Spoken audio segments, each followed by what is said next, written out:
Voilà. On s'appelle qu'on aurait même Sokolo Banini à l'occasion de son anniversaire parce que ça a deux choses pour Sarabatu, Matanga et puis la fête. Donc, tout à l'occasion de son anniversaire.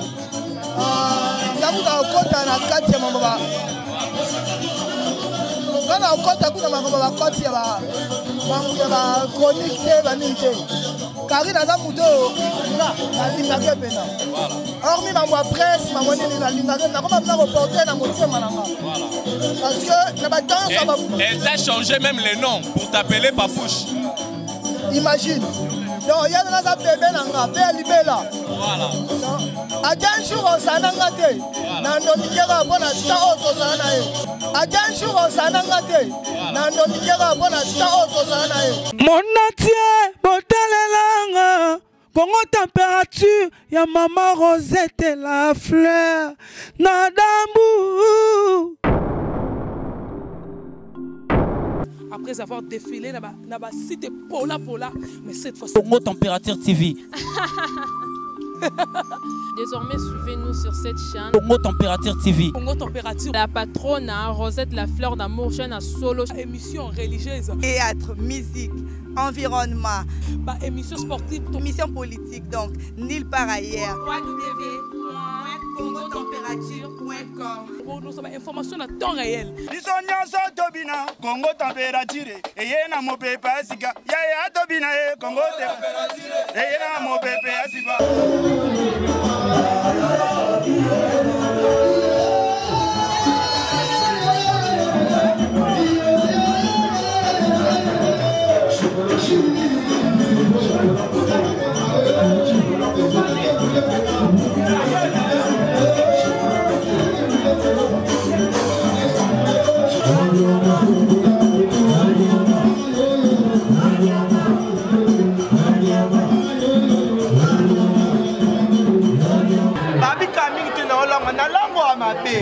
Avant de la XL.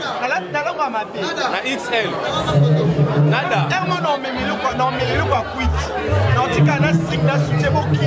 Domoni papa est moi bisou ça la moi bien nada.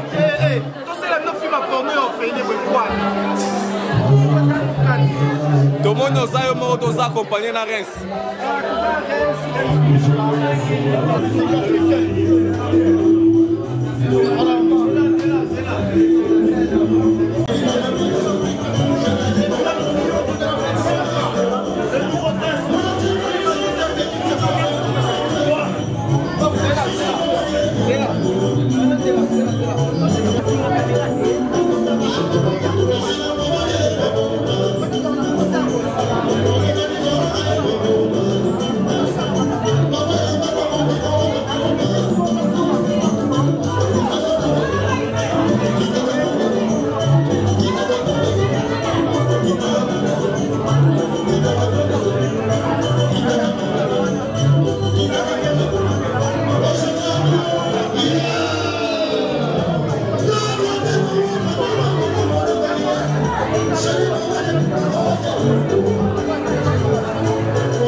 Voilà,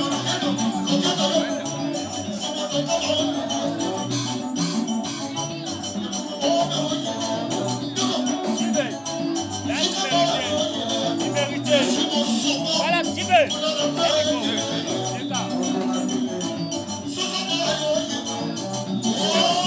Héritier Watanabe, bonsoir. Ouais. Calafort, Héritier Watanabe. Calafort. Si ouais, maman Sylvie Mbemba, tout n'a rien de temps à temps et tout consort, mais batebele balando partout na Congo température. Donc na ebte soko lobani par là pour na occasion anniversaire ya Karine Mokonzi la baronne. Pour la cadeau anniversaire, pour la occasion là. Voilà. Voilà. Après ça la fleur après si là. Voilà. Pesae. Karine Mokonzi. Héritier Watanabe a pesio fleur. Molobini par là. Nakane sengo ngene salino a papa nanga yaya nanga donc non lo bay sunen nakane sengo. Merci d'esco Héritier Watanabe, nous sommes beaucoup plus impressionnés au Tala Lolenge aujourd'hui là pour honorer Karine Mokonzi na présence na yo. Je pense que Karine Mokonzi, elle fait partie des filles qui ont besoin d'impressionner, qui ont besoin d'épater Internet actuellement. On s'est fait honorer, à l'occasion de son anniversaire, parce que ça a des choses qui sont matanga et puis na fête. Donc, à l'occasion de son anniversaire.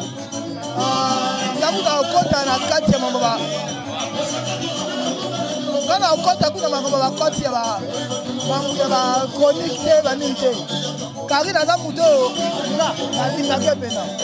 Hormis ma presse, ma monnaie, la ligne n'a pas reporté la moitié mananga. Parce que la bataille, ça va. Elle t'a changé même les noms pour t'appeler Papouche. Imagine. Donc, il y a un bébé nanga, bébé libella. Voilà. À 15 jours, ça n'a pas été. Dans le Nigeria, bon, à 100 autres, ça n'a été. Parce que à ça, nous avons dit, à tout malam. À ça, nous avons des fonds, nous avons dit tout. Mais à ça, nous tout. Et c'est qu'on a fait la boue, la ligue est à la boue. Il y a la monnaie boue. Donc, on va dire, à ça, moi, j'ai à différente. À venir dans ma main. Merci, Héritier Watanabe.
Monatie botalelanga Congo température ya maman Rosette la fleur Nadambu.